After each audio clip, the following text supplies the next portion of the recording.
There we go. So as I mentioned, Robbie's will be in probably momentarily. He's having a phone conversation with one of his patients who is having some emergency or something. So we're going to have a little time for ourselves first. While we're just beginning, and is there anyone who has come today who was not here last time? Okay, a few people. And I will, I'll see if Robbie, do you have anything that you wanted to begin with? There are a few people, but about 5 or 6 who were not here last time. I haven't started. Maybe if I could have 5 minutes. Yes. Oh, okay, at the end. Okay. So I thought just to begin with, and maybe this will give people who just came a chance to catch up a little. If there's any questions that you had from last time or from reading, you can have a chance to ask. Yes. What's your name? Christine. I had started doing the required readings. I had started the required readings, and there was one. I did have a question about written by Lama Yeshe, the ocean. Make your mind an ocean, something like that? Becoming your own therapist. Oh, becoming your own therapist. Yes. Mm-hmm. Are we to read the entire 115-page book or just the section? I'll leave that to Mr. Watkins. I was going to pass out the list of readings at the end, but if you go to the website and look at the readings, there's the required readings, which are quite short. Then there's the Wish Fulfilling Golden Sun. Read that. The Becoming Your Own Therapist and Mind Like an Ocean are optional. You don't have to read those for this class. Okay? Mm-hmm. You can, if the other people have questions, this gentleman is going to be the microphone man. Anyone else have something you want to ask? Okay. So we're sort of introducing one of the essential elements of Buddhist understanding, the mind. The mind. So from a Buddhist perspective, the mind, here what we're talking about is the mental consciousness, right? Not the eye, ear, nose, taste, or touch. In the West, sometimes people talk about someone has a sixth sense. Wasn't there some movies a couple of years ago? A little boy or something. Almost as though the sixth sense is something that not everyone has. What do you think? Do you have a sixth sense besides eye, ear, nose, taste, and tongue? What do you think? Yeah. What do you think? Is gut. Okay. Well, from Buddhist perspective, it's a little more precise than that. Although there is that also. We say the mental consciousness. The mental consciousness is that entity which is knowing right now, which is listening, which is analogy I like to give is a little bit like this. The eye consciousness, ear, nose, tongue, and tactile consciousnesses are simply receptive, kind of like the cameras that you find, the surveillance cameras you find at the various, the entrance, the back door, and there's a guard in some little room, a guy or a gal looking at the 5 monitors, let's say. Those monitors themselves don't do any thinking. It's the guard who's looking at them who's going to make some decision depending on what those monitors are providing, the information that they're providing. The guard is going to initiate some kind of response, right? Or either help or call for guards or something.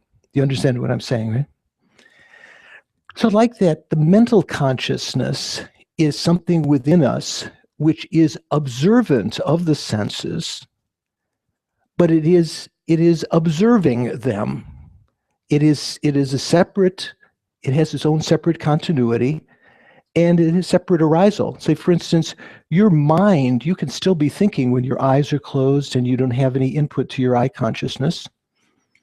Or if you happen, as you're getting older, like some of us, if your ears, if you were to become totally deaf and blind, you could still be thinking. That thinking takes place in your mental consciousness.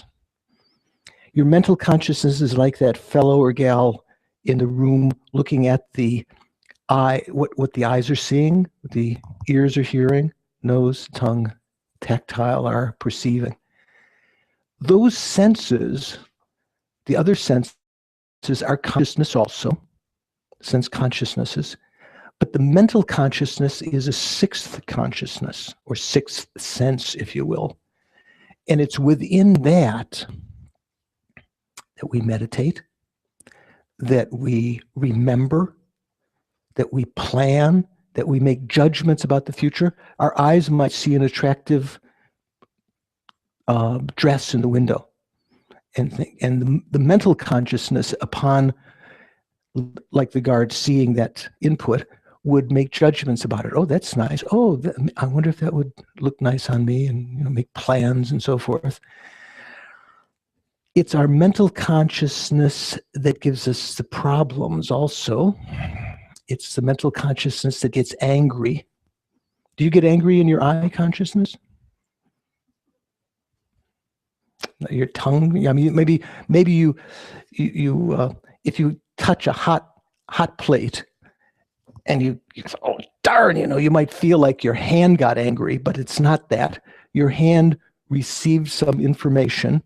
It's actually perceiving, in that case, not smoothness or roughness, but actually heat.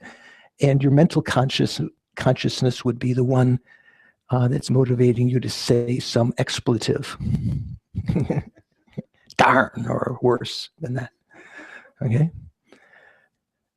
The mental consciousness continues throughout our day while we're awake. At the time of sleep, when we go to sleep, the sense consciousness and the mental consciousness begin to withdraw away from their bases. Well, in the case of the senses, the eye consciousness begins to withdraw away from the eye organs toward the center of the chest, as does subsequently the ear consciousness, the nose, tongue, and tactile consciousness.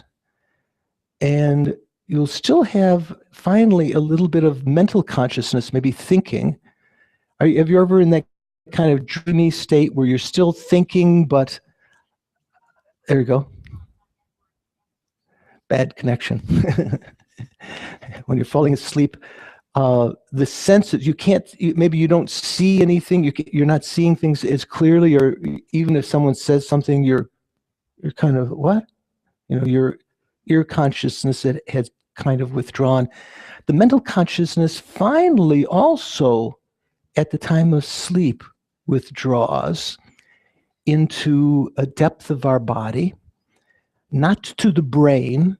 The mental consciousness is not only related with our brain, although Western science would tend to think, would tell us that according to their experiments, it's very much related with the brain, but perhaps that's more short-term memory.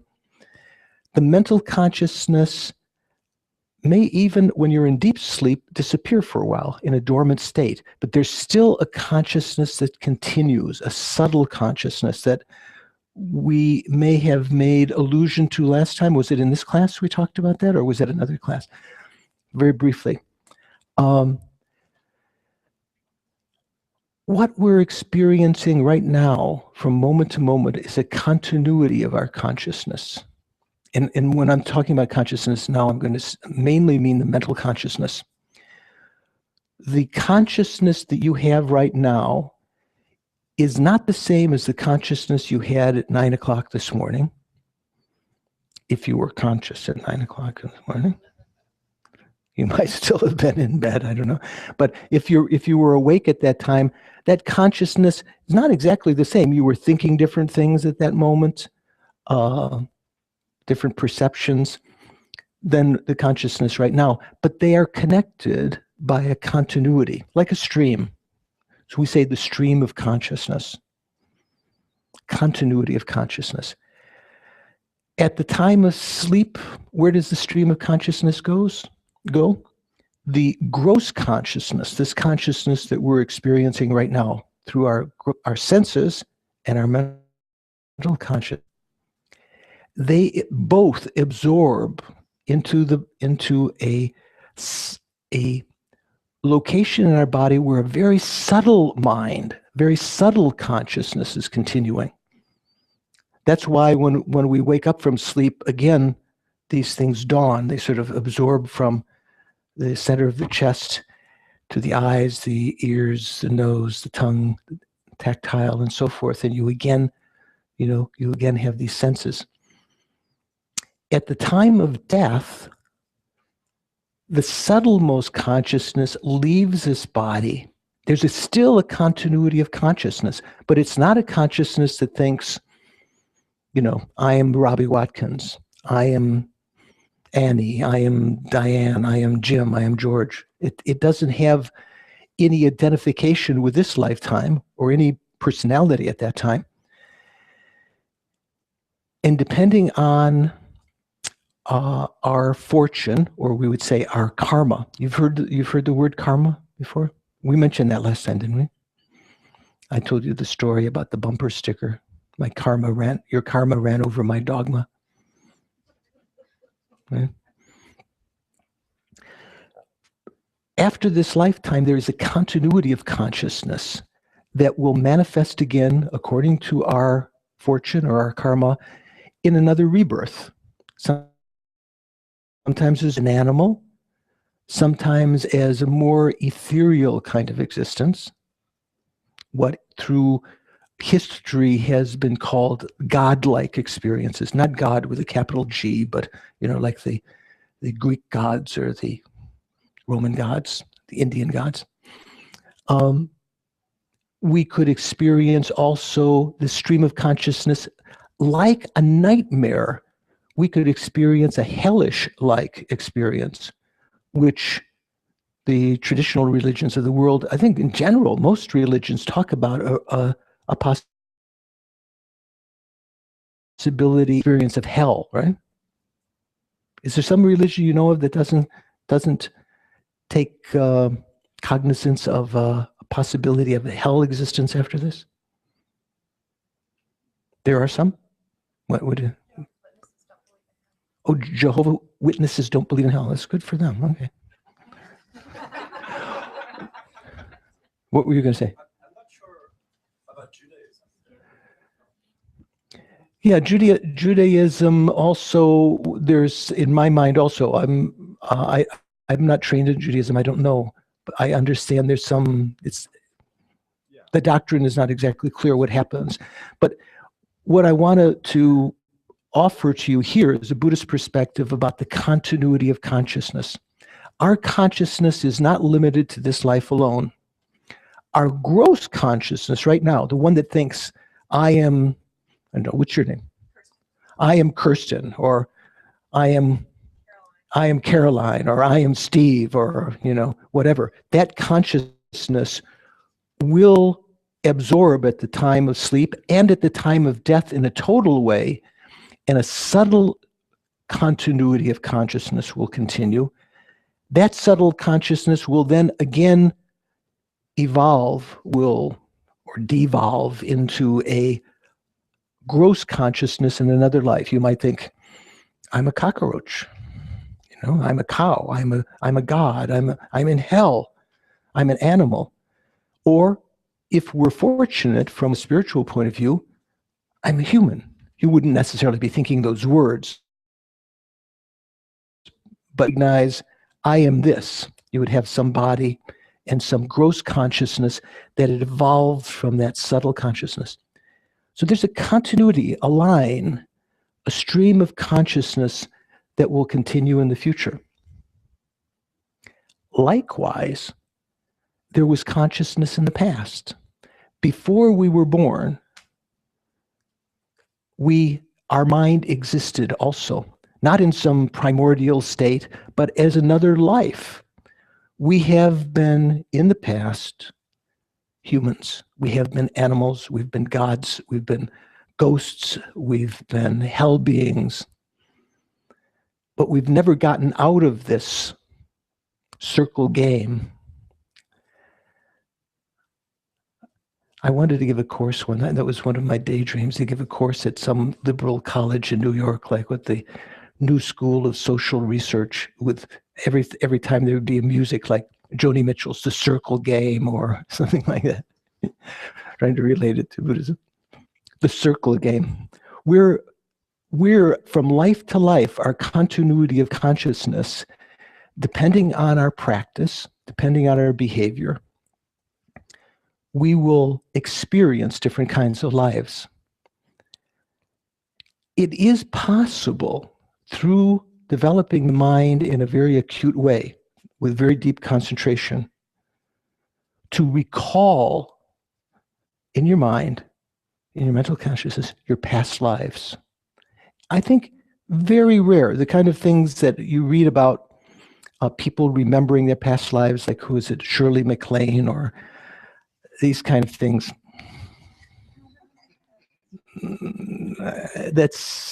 They're making use of, maybe they believe these things. Some people believe, some people are making money. But in general, it's not something that's easy, or that you can simply be hypnotized, or, someone has you do some breathing meditation and you can remember authentically and clearly your past lives. Maybe that's a bit stretching it. But it is possible. At the time of the Buddha, when the monastics had the opportunity to spend their whole life in a very intense practice, that they developed single-pointed concentration with their minds, their mental consciousness, and through regressing, going back over the events of the day, and this might be an interesting exercise for you to try. This is an actual method you can use if you had single-pointed concentration to remember your past lives.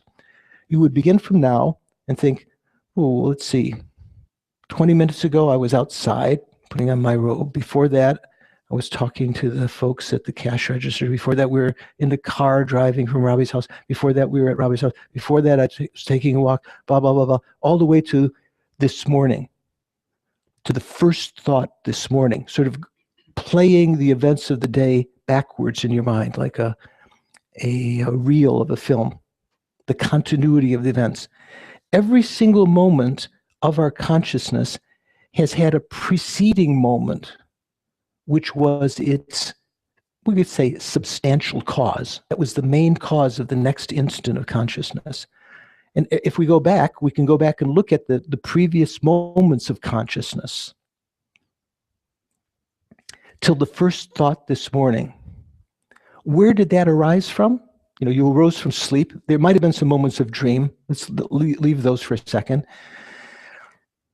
From that first moment of thought, you can make the jump to the last thought you had last night, even though there's a gap, right? Do you follow what I mean? And then this is an incredibly useful exercise. Also, you can begin to go over the events of yesterday. There may be bigger gaps of time that you don't remember what you did yesterday. Maybe you don't remember a thing you did yesterday, especially on Sunday morning. Just joking. And you can go back to the day before that, maybe you have to then begin to get to the point where you can't remember particular days. You have to think, last week, where was I? Okay, I was still here. You get some general remembrance of what happened that. Go back the week before that. There may come times when you can't just go to weeks. You have to jump to months. What was I doing last July? What was I doing in February? At a certain point, you might have to jump years. What was I doing back in, 84? I don't know right now. I'd have to sort of think about it, go back in continuity. But over time, if you had perfect concentration, you would be able to go over that stream of consciousness, the continuity of consciousness, to the first moment of thought, this life. The same way that we can think now about the first moment of consciousness this morning. Do you see the parallel? And then you can make, if you have very good concentration, perfect concentration, you can make the jump to the last thought of last life. Do you understand? And right now, if you were to just do a casual thinking about the events today, go back, 3 o'clock, 2 o'clock, 12, had lunch, breakfast, first thought of the morning. Can you remember sort of the last thing you were thinking about last night? You can? You can't? Okay, I can't. Anyone? Some people can. Is it possible that you're completely deluded? No, I mean in the sense that, no offense, not possible. In the sense that if I were to say, no, you didn't think about that. That's just your imagination. You say, no, there's so much consistency. I know the events of my life. I know what I thought yesterday. I can remember them. There's consistency. I remember writing something on my pad. I wrote an email, or I watched this TV program that now I can see the review of. There's all sorts of consistencies in our life so that we know, we're certain about the events of yesterday. Okay? In the same way, the memories in this way of past lives come about in a similar kind of certainty. It's not as though like just, oh yes, I was King Tut. So many of these, the people that I was, who was the other one? Napoleon or Cleopatra, all of these imaginations that are not verified by any kinds of other events. So from a Buddhist perspective, we have a continuity of consciousness. Sometimes it's in a gross form when we're embodied, always with a stream of subtle consciousness at its core. And at the time of sleep, the gross consciousness absorbs. At the time of awakening, it evolves again. At the time of death, it completely absorbs to the subtle consciousness, that stream of which continues, and then we're finding another consciousness in another life like that. So this is what we're working with, this stream of consciousness, and the particular phenomenon that people sometimes call rebirth or reincarnation. What does reincarnation mean? To have meet again, right? I was like in Italian, meet is carne, right? Reincarnation, re-meeting. I think it's very good, if you want to be vegetarian, it's very good to learn some German, because I understand in German, you know what the word for meat is in German? Fleisch. Yeah, it really gets to, I want a pound of flesh. It really makes you realize that it's come from some sentient being, you use that word.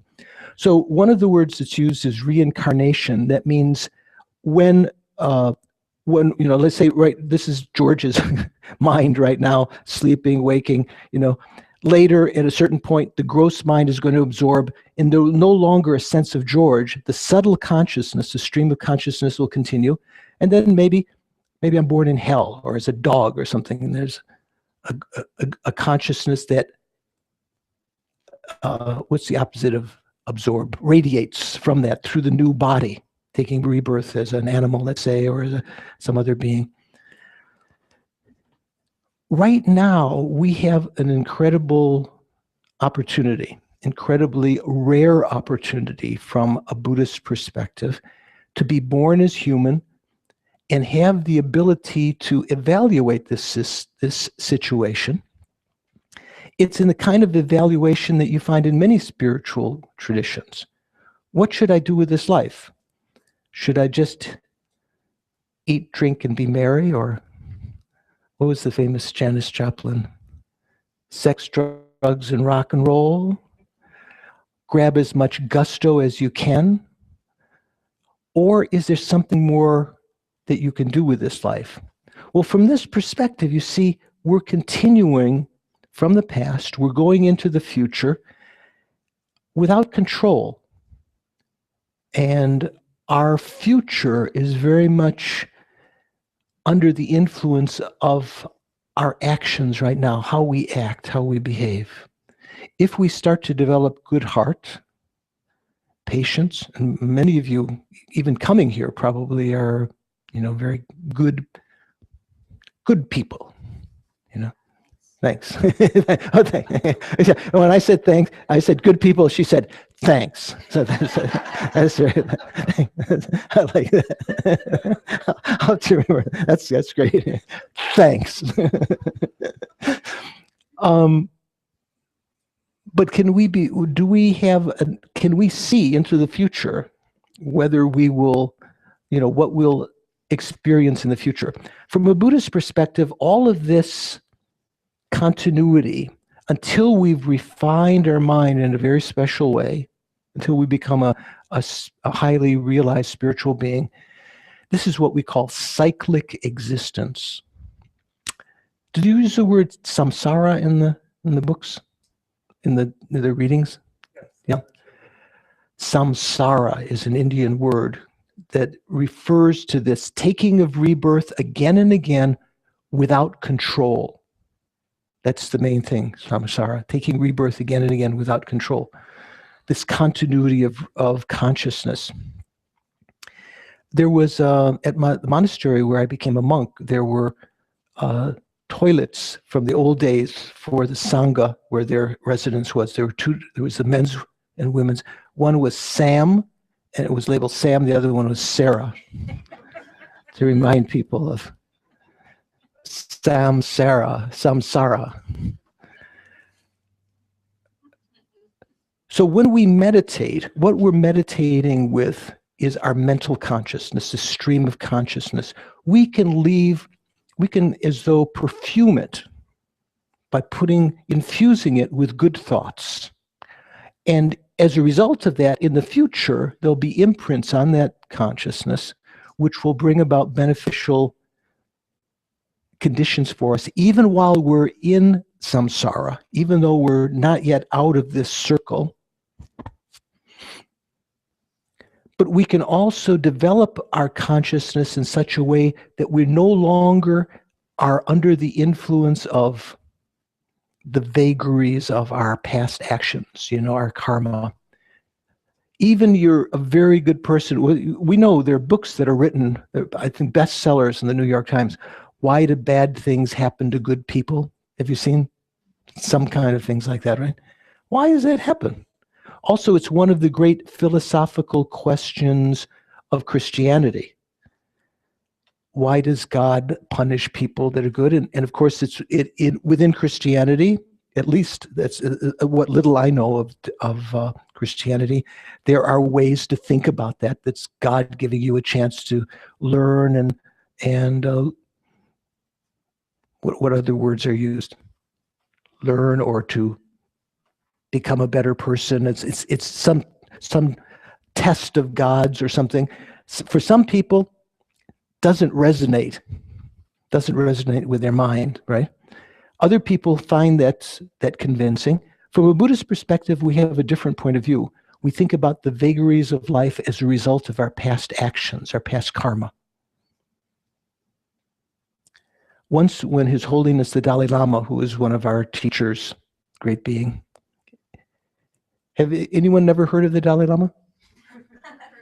You've heard of him, right? But no one's not heard of him. Okay, he was in England, leaving the airport. He had met with the Archbishop of Canterbury, who I believe is the head of the Church of England, right? Some years ago, and the reporters, the English reporters, trying to get some juicy tidbit here. Hey, what do you think about God? They ask him, because Buddhism doesn't believe in a creator God. You know that we believe that there are the Buddha, the omniscient mind exists and so forth, but that the Buddha doesn't create our happiness and suffering. The Buddha shows the way to escape from this. So they say, what do you think about God? And the Dalai Lama said, God is your problem. Karma is mine. It wasn't just putting them out. He's just saying, you know, two different philosophical stances to explain happiness and suffering in terms of a creator God. Our minds can become enlightened. We can get to the point where we are totally blissful, totally in control, totally knowledgeable. We can become omniscient. We can become Buddhas. That's not something that usually is said in the peoples of the book or the Abrahamic religions, right? Did I mention this before? If a little child, if you ask a little Christian child or Jewish child or Muslim child, what do you want to be when they grow up? And if they say, I want to be God, everyone would be, you know, oh, shut up. Don't say that. What would you call it? That's blasphemy, right? Because God is someone different than us. We're cut off. We can't become God. From a Buddhist perspective, we can become enlightened. We can become Buddha. In fact, we will become Buddha. Each and every one of us will become a Buddha sometime. In my case, it's going to be a long, long time from now. But the speed at which we achieve that, or even semblance of that, an enlightened mind, you know, more noble behavior, depends upon how we treat this continuity of consciousness. Okay. Now, how about this consciousness? Let's take a moment, sit with me for a moment, and we'll meditate a little bit.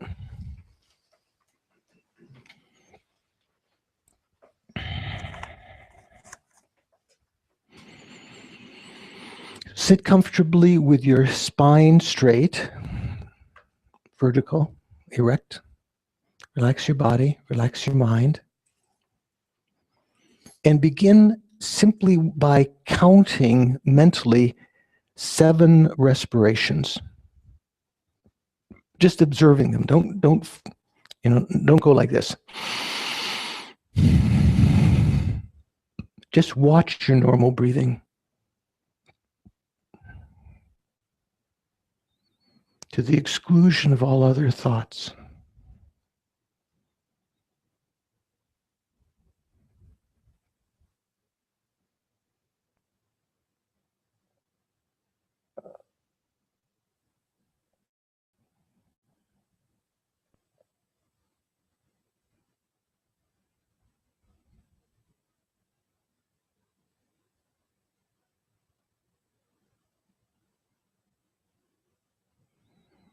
Realize when you're breathing in and when you're breathing out, and mentally count that set of an inhalation and exhalation as one number.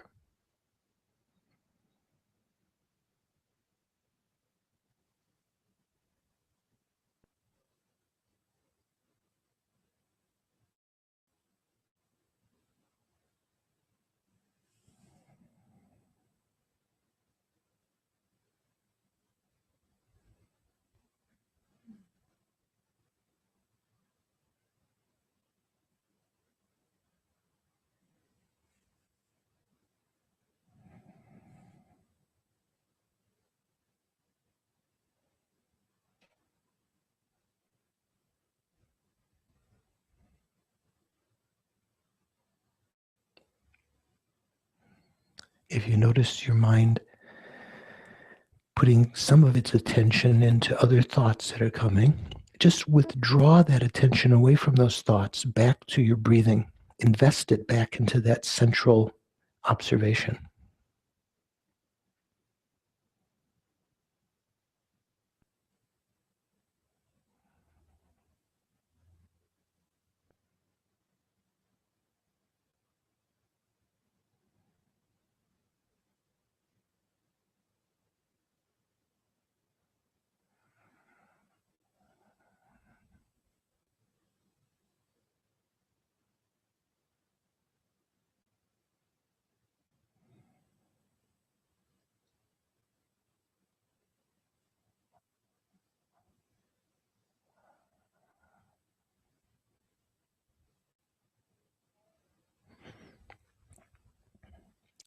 Then follow one inhalation up your nostrils as though it was growing up to the crown of your head, to your throat, to the center of your chest, in the middle, not to your lungs. And just leave your attention there. Let go of watching your breathing. And just watch your mental consciousness.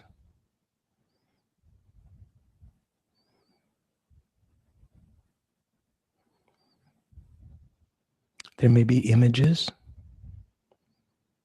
voices, conversation, either amorphous or definite emotive states, like clouds in a sky. In the space of your mind, it's said that this continuity of consciousness has a nature of what's called clear light, that you can begin to get an intuition of right now by watching the contents, first of all, the thoughts. In between the thoughts, there'll be moments of quiet when you can almost sense that space-like quality of the mind.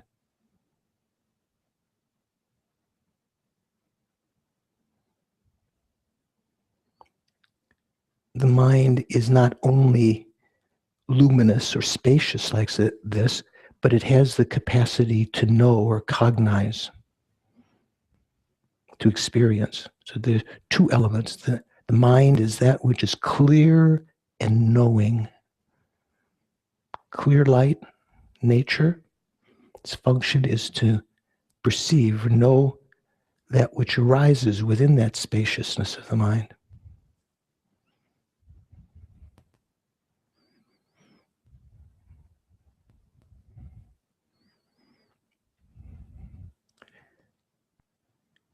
When there's such a little space between the thoughts, try to focus on that, like you were focusing on the breathing before, to the exclusion of everything else. And see if you can extend the time in which that spaciousness appears to your mind, where there's that clarity unobscured by other thoughts.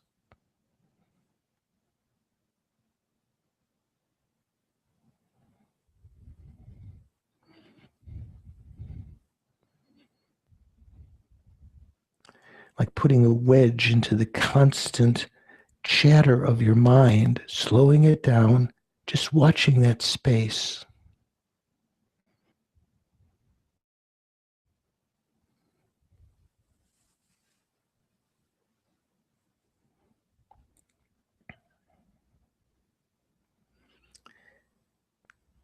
Even when the thoughts are coming rapidly, whether they be images or verbal, inner conversation or thinking, or emotional states, all of these, like clouds in a space, in a sky, are arising within the spaciousness of our mind.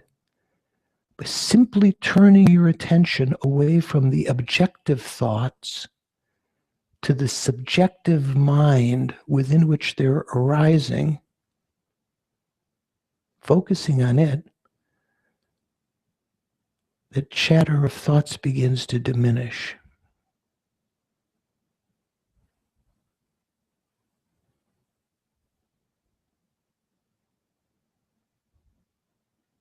Try this for another minute.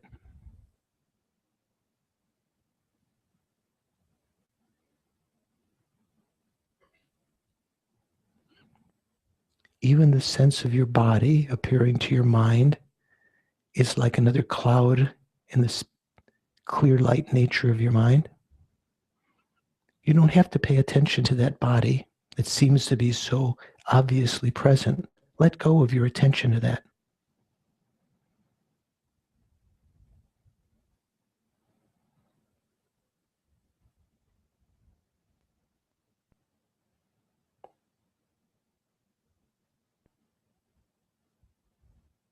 even let go of your sense of your ego, the observer, which might be another step more subtle. That too is just appearing to your mind as an object within the consciousness, like a cloud. Simply shift your attention to the spaciousness of the mind within which that thought is rising. Dive into the spaciousness of your mind, the clear light nature of your mind.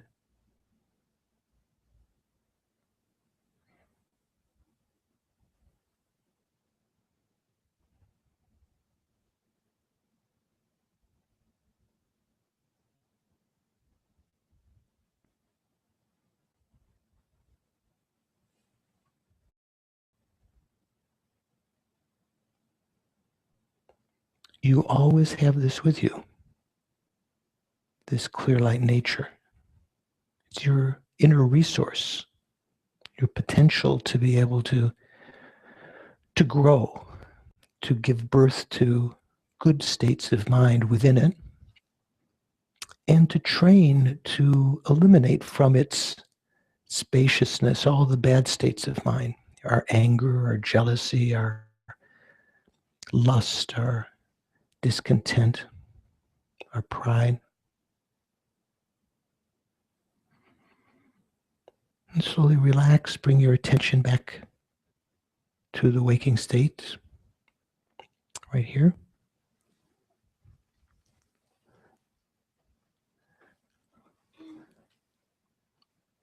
Were you distressed?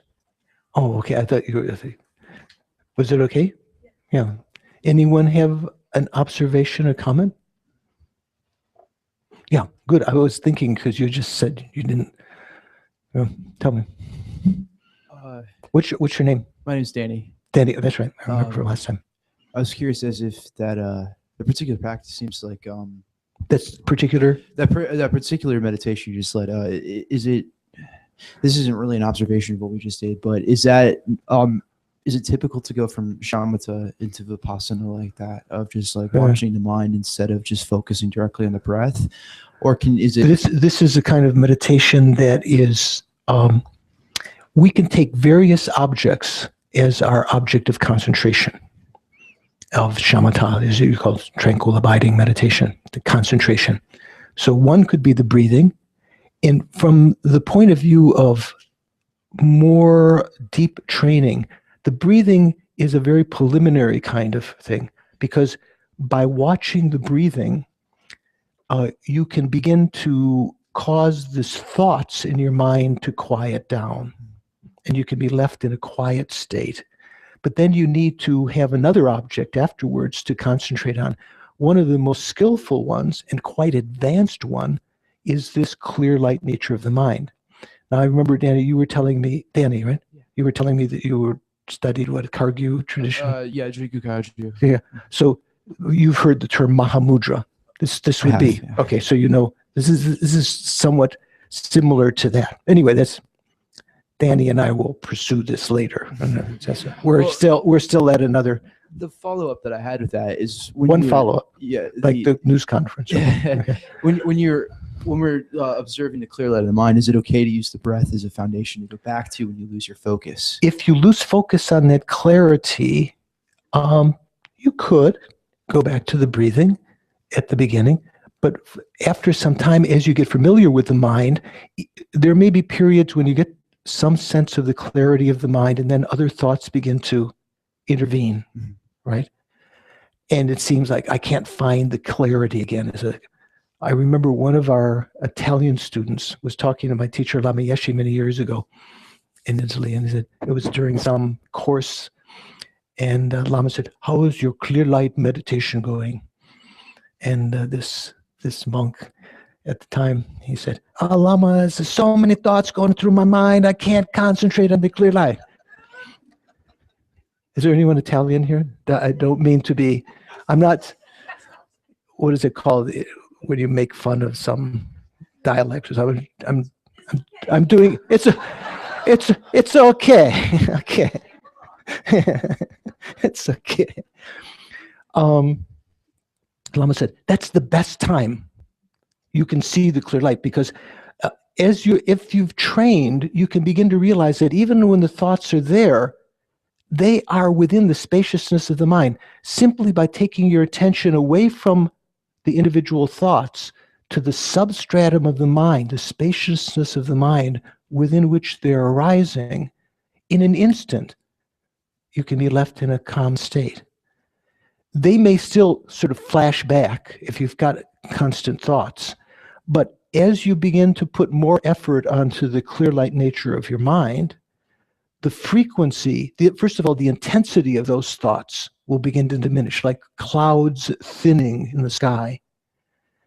And the frequency at which some dynamic thought, reminding you to do this or that is coming into your mind, that begins to diminish. And you can be left in with a continuity of concentration on the clear light nature. Does that make some sense? Thank you. Did you have say for instance, a good example of this is like an aquarium. Do we have an aquarium in Raleigh area? Big, with glass wall out on the coast. You don't have something to see in town? In the Science Museum? Okay, so if you get a chance, does it cost anything to go to the Science Museum? Go to the Science Museum sometime. Stand there. Is it a glass wall? On the other side of the wall is water and fish, right? I take it, or some kind of animal. So if you stand there, say we're standing before that, and I'm with Dr. Watkins, and Dr. Watkins says, "Look at the clear water. Look at the clarity of the water." And because of the fact the water is clear, it's not something you can perceive immediately, right? And I said, "What water?" And he says, "Well, look at the fish. You see the fish? Those are obvious, right? That are, obscure or opaque." And then he says, "Look between the fish." Ah, I see. It's a little bit like that. The book that one of you were asking about, Make Your Mind an Ocean, or that Dr. Watkins was referring to, this is like this kind of meditation on the clear light, using this analogy of the mind. Another analogy besides space is like an ocean. Our mind is like this clear water within which there are different thoughts coming, barracudas sometime, beautiful golden, guppies, and beautiful tropical fish. Some things that are coming and going, some things that are often there that give the general tenor, like almost like the seaweed and the stones that are on the floor of the aquarium that are generally there. But if you concentrate, you can begin to see that even though the thought is there for an instant, it came through the space of the aquarium, through the water, the clarity of the water. Do you see the analogy I'm making here? In the same way, as you begin to get familiar with the various analogies, whether it be space, obscured by clouds occasionally, or birds and other things, flying, the vultures, bad thoughts coming through your mind, or beautiful little canaries, or beautiful things coming through your mind. As you get familiar with that example, or the example of aquarium, you can begin to recognize the thoughts in your mind as arising adventitiously. You know that word? It's not a normal, everyday truck driver word, right? Do you know what adventitious means? Who wants to make a stab? What does adventitious mean? Not advantageous, adventitious. Oh, that it's not advantageous. This young lady thinks she is. Means there's a chance and you take it, sort of. It just takes it's kind of like taking advantage. It has an opening. That's the way I kind of read it. Okay. This lady back here, were you going to say? Or you're just doing your hair? Yeah. Without reason, it's just there. Oh, okay. I think you should go back home and look at adventitious tonight in the dictionary. Oh, she's going to look up right now. Adventitious generally means something that arises occasionally due to other causes and conditions.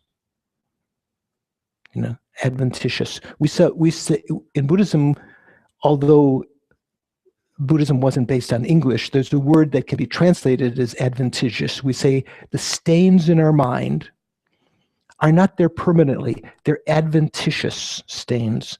They can be removed from our mind. Our delusions, our anger, our attachment, they are not part and parcel of the clear light nature of our mind.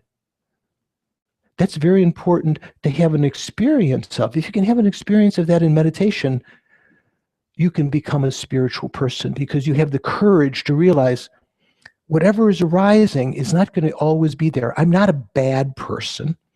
I'm not always the cleverest person in the room if pride rises and so forth.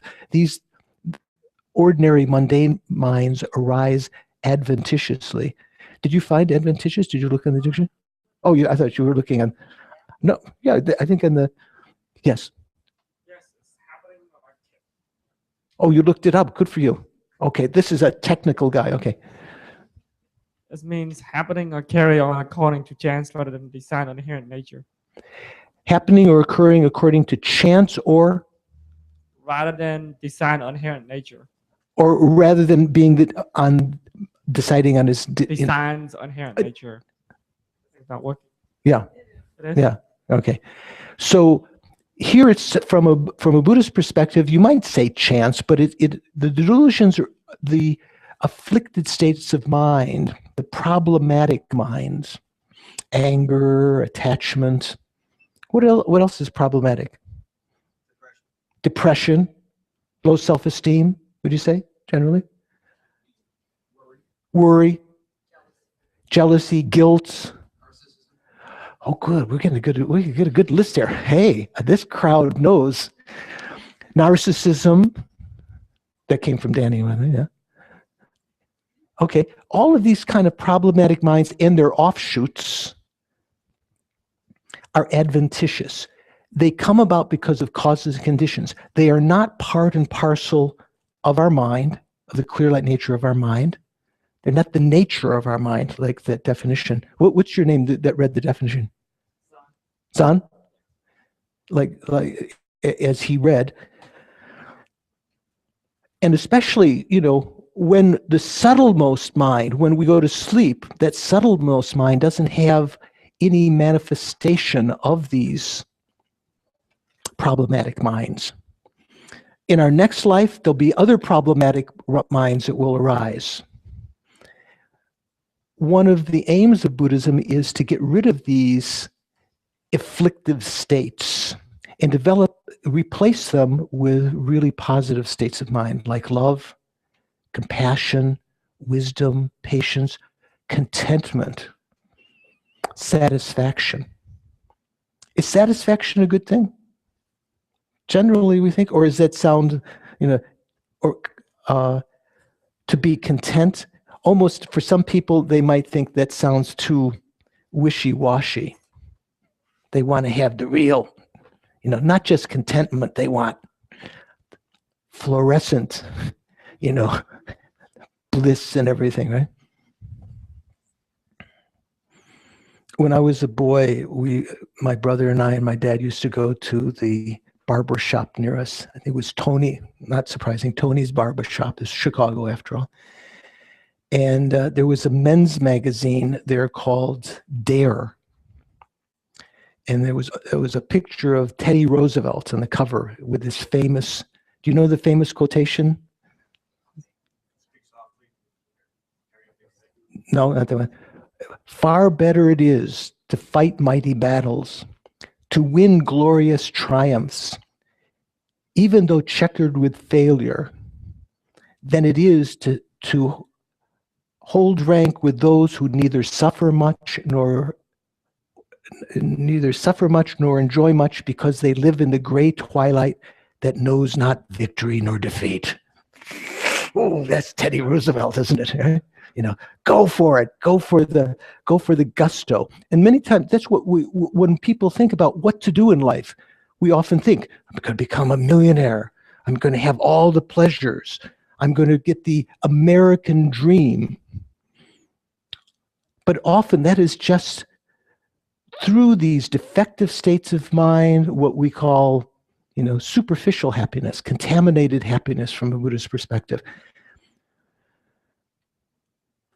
What we can do is we can find a real deep, everlasting, peaceful happiness by training of our mind, both in just sequentially in everyday life, becoming a better person.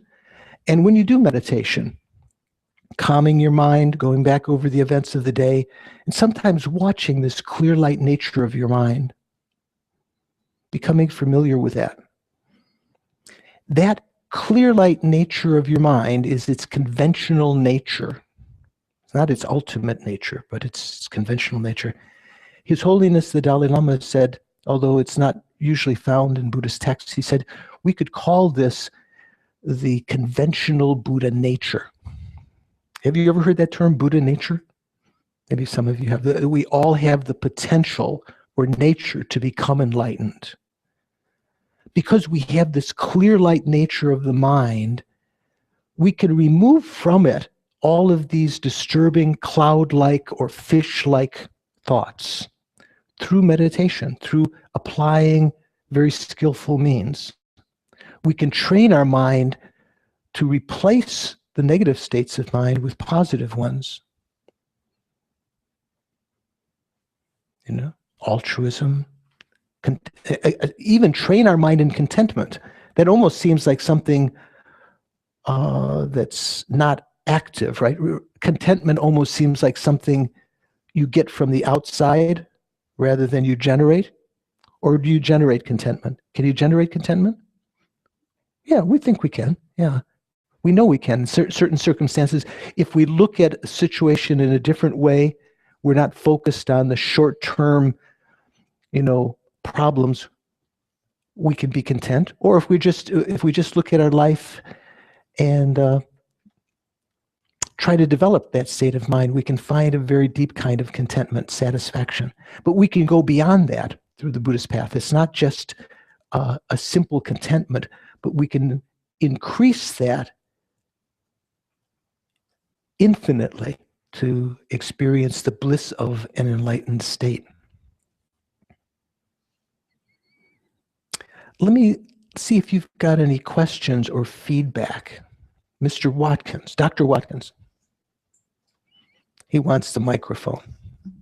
Give him the floor. So would you characterize those positive states of mind up to and including enlightenment as adventitious also? Well, or do they become the nature of the mind when they're achieved or realized? Well, when we're talking about the nature of the mind, there's two natures. There's a conventional nature and an ultimate nature. The conventional nature of mind, even at enlightenment, is still this clear light nature, and its ultimate nature is what's called its emptiness of inherent existence, something a little way down the line you'll get into. So I would say that those states are still adventitious. Say for a bodhisattva, before the state of Buddhahood, these states come about. You see someone who's suffering, compassion arises adventitiously due to that, rather than resentment. Why are they suffering on my lawn? Why are you bleeding on my lawn? Get off, bleed on the street. Something like that. When one becomes Buddha, that's an interesting question. I think they may be continual, but they are not the nature. When you talk about the conventional nature, is still the clear light within which they reside, and its ultimate nature is still emptiness. So I'd say that they become continual, but not they don't transform into the nature of the mind. The mind doesn't change its nature. That's my take on that. Someone else have a question? He was trying to prime the pump by asking. Yes. And remind me of your name. I forgot. My name's Larry. Larry. I'm reading a lot. I come into the gross and subtle terminology, and I don't quite get that. Is there any way you can make that a little clearer? Gross and subtle mind? Yeah, or consciousness. Consciousness, right. So generally, the word consciousness and mind, we can use them interchangeably. They do have slightly subtle differences, but in general, they can mean the same thing. The mind itself, if you wanted to define the mind itself, I mentioned in the earlier and perhaps in the meditation, the mind is that which is clear and knowing. Okay, the clarity of the mind, let's say the gross mind and the subtle mind, is not just like the clarity of the glass of this pitcher or the clarity of a crystal, if you have a crystal hanging. That is something we call clear, right? Or clear water. We could use those examples, or clear sky, through which you don't see any dust or pollution or anything. The clarity of the mind is like that in a certain way, but it could also be called its ability to reflect objects. Whatever arises to a mind, whatever object impinges upon a mind, the mind can reflect an image of that, like a mirror reflects an image. And like a mirror that is clean and clear, if you polish a mirror, you take off the dust and any tarnish, if it's an old-fashioned metal mirror or something, if it's clean, you don't have to do something. The mirror doesn't have to do anything for an object to be reflected in it. Simply being in front of that mirror, an image is reflected in that mirror, right? So that's kind of the sense of clarity also. Our consciousness has that clarity. But it also, unlike physical things, it knows its object. Did I mention last time that the nature of the mind is not physical when we were talking? Yeah? The mind itself, or consciousness, is a impermanent phenomena, just changing moment by moment, which is not comprised of matter, and it has this nature of being clear light, as though anything that arises within it can be like the clouds or the fish of your ocean of your mind that arise within it, and it has the capacity to know or experience them, unlike a machine or a computer or something. Some years ago at a conference, I'm still going to get back to your question, but because it's led me to some other areas here. At a conference called Mind Life Conference, when the Dalai Lama was talking, one person was very excited and said he was a computer scientist and that he felt that science was on the forefront of being able to make a computer which could think, would be sentient.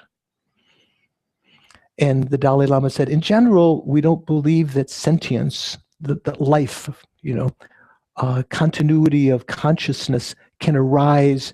You can't just create it out of computer or something like that.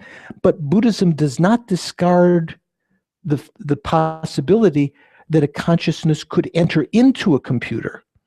A consciousness that might enter into a fertilized egg. And he said, and he pointed to the person who was asking this question, saying how he was about to make computers who could think. He said, and you're creating the karma to be born in that computer. So who knows, But to get back to, was it Larry's question, gross and subtle consciousness. We'd alluded to it a little bit last time also. Gross consciousness is what we are experiencing now. Sometimes gross consciousness refers to the gross senses, the five senses, and a slightly subtler consciousness, the mental consciousness. But in general, those six consciousnesses have a similar level of gross or subtleness. there is a subtler kind of consciousness that takes place when we're about to dream. Science calls it the rapid eye movement, REM sleep. Have you heard of that expression? It's said that at that point, our gross consciousnesses have somewhat absorbed into the heart, not the physical heart, but what we call the heart chakra, and that a slightly subtler mind is in a dream state, imagining visions and thinking. And someone told me at lunch today they had a dream last night or recently of the Dalai Lama, of Lama Sopa Rinpoche, patting them on the back as they were sobbing. They remembered in the dream. So things like that can happen in our dreams, right? Even more the subtlemost mind is this. Remember I was giving this example, the core that continues from life to life, the subtlemost clear light mind that doesn't think, I'm Larry, I'm Dr. Watkins, I'm George. It has within it all of the infusions of our actions, the karmic seeds, you might say, of our past deeds of past lives and things that we're doing now. Good things, good imprints, good habits, and bad. So from a Buddhist perspective, we would like to be able to eliminate from that clear light nature the adventitious stains that are on it, these adventitious stains. In this case, they're the karmic imprints and the subtlemost mind, so that in other lives, when the gross mind comes out, we'll have a gross mind that is more patient and loving and generous and content and so forth. So right now, you could say that our mental consciousness is a little more subtle than the gross consciousnesses, than the sense consciousnesses. When we do meditation, just watching that, but we're not yet getting to a subtle level of consciousness. Yes, and you remind me, you're. I thought there was a Hermond in the class. Yeah, that's right. Going back to the container, do we, if I understand well, the mind that we have is a product of previous lives. So in a sense, it is already tinted with some, experiences, and so the water may be darker or clearer, depending on how it was conditioned by our previous. Exactly. Yeah. So, if that is like that, I would say that we never get a purely clear water, right? Purely clear what world? Water. Exactly. So going back to the container of the water, the mind is really the water, not really the container. The container could be transparent. Even you don't even have to think about boundaries of a container. You can think of the infinite ocean of your mind. Exactly. Right. The container is not the mind. You might say the bound is our mind, our limited minds now are bounded by our body. So somehow our mind is here now, although we can know things, as our mind, even now, we can, with our eye consciousness, we can see things far away. We can know things at greater distances. If we developed clairvoyance, it's as though our mind, subtle aspect of our mind can expand. But I would say that it is possible to eliminate all of the conditioning that we've put in our mind. This is a Buddhist position. All of these stains are adventitious. They're not the very nature of the mind. Right now, they might seem like the nature of the mind because at one moment we're not angry, but when we meet an object of our anger or something that annoys us, anger pops up as though it was the nature, it was somehow in the nature of our mind to have the potential to be angry, right? That's more or less the situation right now. But that seed of anger, the predisposition to get angry, can be removed from the mind. It is the experience of great meditators, practitioners. Right now, we can apply certain simple meditative techniques as we go through Discovering Buddhism and other courses to condition our mind, to prevent those seeds from flaring up. We don't yet have the mechanism at our disposal yet to remove those adventitious seeds from our mind. I call them adventitious because they have arisen because of certain habit energy, certain events that we've done in the past. And there's a propensity to be attached or to be lonely or to be narcissistic, as someone said, or, to be proud, to have low self-esteem, to feel guilty. All of these things are in our mind, but particularly more dangerous than those are particularly anger, attachment, and closed-minded ignorance. We sometimes call the 3 poisonous minds. They're called 3 poisonous minds because all other deviant, unhealthy kinds of minds find their source in them. Jealousy is an offshoot of attachment and anger. Resentment is another extension of anger, and so forth. Guilt, low self-esteem, and so forth are extensions of bewilderment or ignorance. So these poisonous minds, the seeds of them vary in their size, their intensity, because of conditioning in past lives. But they can eventually be removed from the mind, and you can be left with a clear ocean of mind, which is not conditioned by those, but they have been replaced by positive states of mind, like altruism, the wish to alleviate suffering of others, patience, generosity, compassion, love, and especially penetrating wisdom that understands exactly what's going on.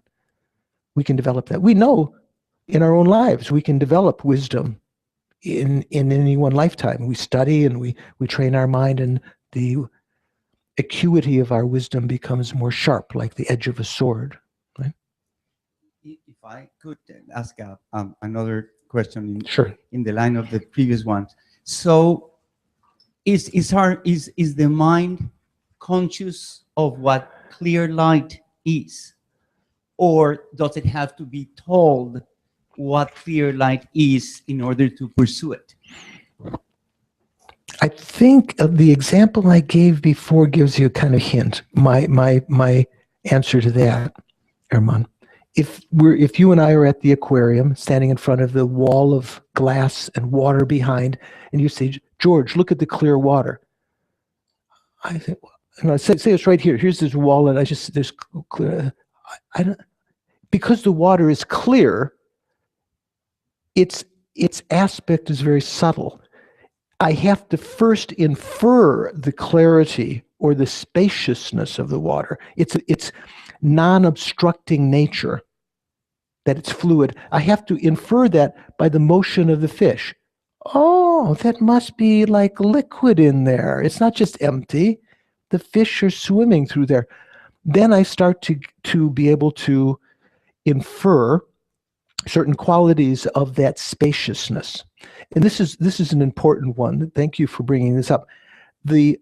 Another way of talking about the clear light nature of the mind is that it is of such a nature does not obstruct the arisal of thoughts within it. It doesn't sort of hold them, as we start to experience that, also we recognize, even when you're angry, in one instant you can get rid of it because it's not part and parcel of your mind. The mind is not like thick molasses where the anger is stuck there and you have to wait till it, many hours for it to fall down. Maybe that's how it seems for us a lot of times, right? It's stuck in the mind. Let me ask you this. Here's a question. Let's say this is a big boulder, and here's space. Here's empty space. Space has a nature of being non-obstructing, right? I know there's space here because I can move the boulder there, right? Okay, so right here, where the boulder is, and it's not a trick question in the sense of like talking about space between the molecules or something. Where that boulder is there any space left, or has the space now been occupied and there's no longer space there? Who wants to make a stab? It resides within space, so there's still space where the boulder is? The space is not displaced. That's a nice way of putting it, yeah. Anyone disagree? Do you think the space is now filled and therefore there's no more space there? Oh, yeah, I think you agree with it. What's your name? Michelle. I think Michelle's got a good idea. From a Buddhist perspective, I think that's right on. If you recognize, say, where the thoughts are, even the demon anger is in your mind, and you think, there's no space in the mind, I can't get rid of this. Like Lama Yeshe told the monk, even when there's all of these airplanes of evil thoughts going through your mind or chaos, at that moment, just seeing they could not exist there unless there was space in the mind.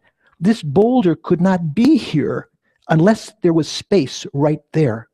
So you can infer the clear light nature of the mind, take your attention away from the objective thought, replace it on the nature of the subjective mind that's knowing it. Remember, the mind is that which is clear in knowing. The knowingness of the mind is kind of its subjective aspect. Am I speaking too fast? Do you understand what I'm saying? You look a little quizzical back there, yeah? Yeah. So when I say subjective, what I mean by this, subject and object. The consciousness that is knowing is the subject. The thoughts that arise within it, the images or the emotional states, are like its objects. If we think of the mind, the clear light nature of the mind like a big space or ocean, the thoughts or emotive states or images that are within it are like the objects. If we, and it's not as though there's something back here where my head is looking at this, it's that the mind itself is knowing the objects within it. The mind itself is the subject, the thoughts are the objects. So if at one point we're experiencing, say, an emotive state of anger or looking at the enemy and getting uncomfortable or something, we might think there's no space in the mind. I can't get rid of that. It's like the example of the molasses before or something. Just simply recognizing this thought could not be here unless the mind was spacious. Like the example of the boulder could not be there, as Michelle said, the space of the space is not displaced by the boulder. I like that terminology. Space is not displaced. The space is still there. The space allows the boulder to be there. So the spaciousness, the fact that a thought is in the mind doesn't contradict the spaciousness of the mind. In fact, it reaffirms it.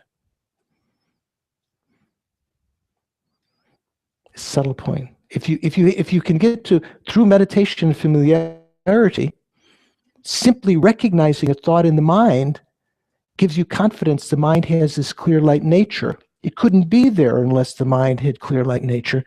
And then you can defocus on the objective thought and refocus on this subjective clear light nature.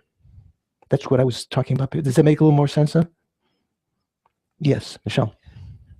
So while you've been talking, I took art in high school and elementary school and growing up. And a lot of times when we were studying a piece of art, or even some people might have seen certain kinds of arts where it's all black and white, And if you look at the black parts of it, you have one picture, and you look at the white parts of it, you have a different picture. So that to me is like that shift in what you're talking about. When you're looking at the clear light of the mind, you're looking, instead of looking at the thoughts because they're right in front of you, you focus out beyond that, and you're staring at the negative space. Perhaps, basically. perhaps a little bit like that. What is that famous? Was it Dreher or someone with there's black crows, and in between they're white? Was it Asher? Yeah, something, maybe something like that. Yeah, something like that. Yes. Are we okay, Robbie, for time? Yeah. So it seems that everything we have done in past lives or since beginning this time has been registered, like imprinted. And if so, if you become pure, can you recall the impure from past lives? Can you recall that I've killed someone in a past life? I mean, if you're pure, the pure cannot conceive of the impure, can it? It can. It can know. It can remember. Even when we're good, when we're grown up, we can remember and feel uncomfortable about the naughty things we did when we were a kid. It's said even the Buddha, after his enlightenment, and he would talk about his previous past lives. He told about lives when he was on the path, already a spiritual path, when he was doing noble things, but he remembered lives before that, when he was more, as the Italians say, cattivo, naughty, and certainly the omniscient mind, omniscience means knowing everything. So if something happened, to be able to, the Buddhist mind can remember them. The battles? The good and the bad. Yeah.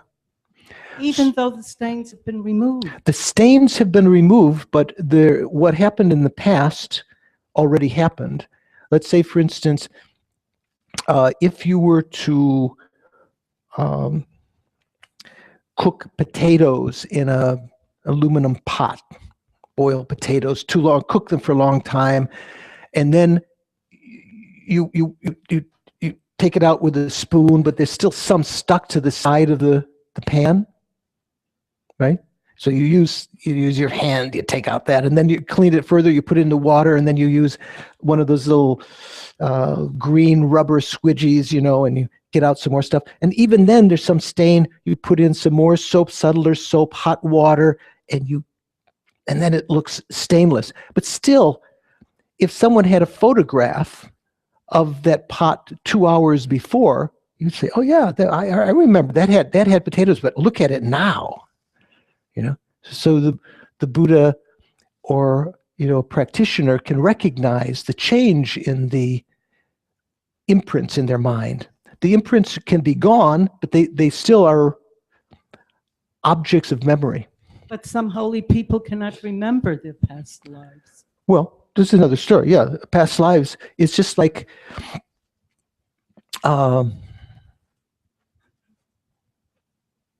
we say the obscuration of death.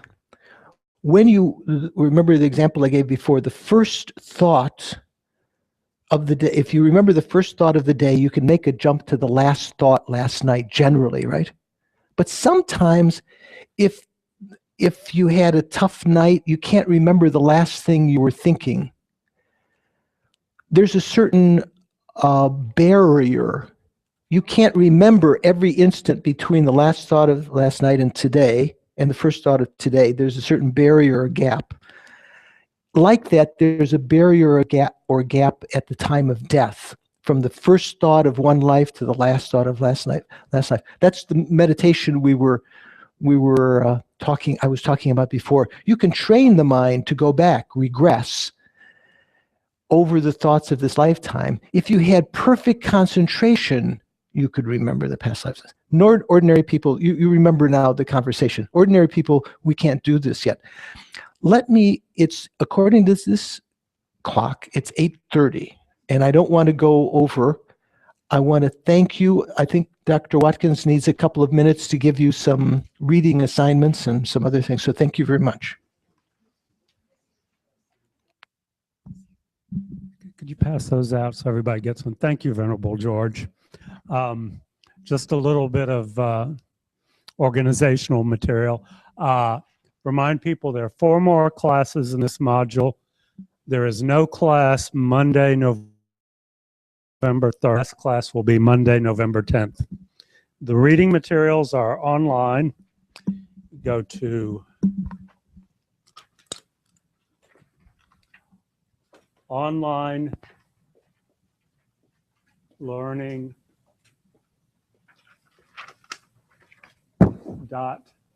.fpmt.org. And you'll see a section on discovering Buddhism. Go to the first module, and you'll have to set up a username and a password. And then the key to opening the first module is appropriately clear light. That's the password to access the first module. There's a lot of material in there, as we mentioned earlier. The required readings are labeled in there, required readings, and then also the section on the wish-fulfilling golden sun. It's on the sheet that you're getting tonight.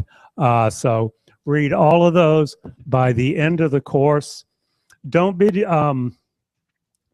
flummoxed by the fact that the readings may not seem to have very much to do with what we talk about here.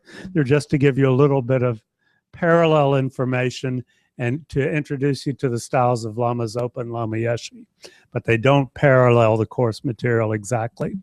The homework for this week is to meditate 6 times for 10 minutes, 6 days out of the week. Meditate for 10 minutes on the continuity of consciousness that Venerable George talked about. Start tracing your thoughts backwards and look logically at the implications of that. The fact that you can trace them back or that you can't trace them back. Just start to think about that. Start off with a little bit of breathing meditation or analytic meditation. And yeah, so everybody keep this. This will be the homework for the whole course will be based on this. And I think that's it. Anything you want to say?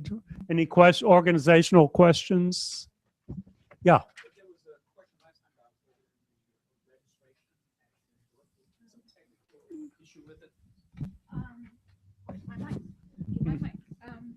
There were technical problems that we're working out. So we have decided for this module, we will not worry about registration. Next module, we'll start it. We'll worry about it. We'll worry about it. Yeah. Okay. Thank you, Venerable George, and thank you, everyone.